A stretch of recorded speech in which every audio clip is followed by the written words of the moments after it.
సినీ ఇండస్ట్రీలో హీరో మోహన్ బాబు, తమిళ super star Rajinikanth ప్రాణ స్నేహితులు. కేవలం మోహన్ బాబును కలిసేందుకే అప్పుడప్పుడు హైదరాబాద్ వచ్చి వెళ్తుంటాడు తమిళ తలైవా.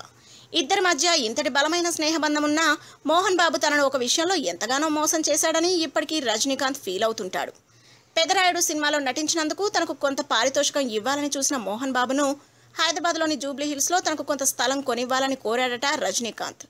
నీకు జూబ్లీ హిల్స్లో ఎన్నో స్థలాలున్నాయి కదా, అందులో ఒకటి నాకు ఇచ్చే రెమ్యునరేషన్ కింద ఇవ్వమని కోరాడట. అయితే ఇందుకు మోహన్ బాబు అంగీకరించలేదట. అప్పట్లో ఈ ఏరియా ఇంకా అభివృద్ధి చెందకపోవడంతో ఈ కొండలు గుట్టలు కొనుక్కొని నువ్వేం చేసుకుంటావని రజనీకాంత్తో అన్నాడట మోహన్ బాబు.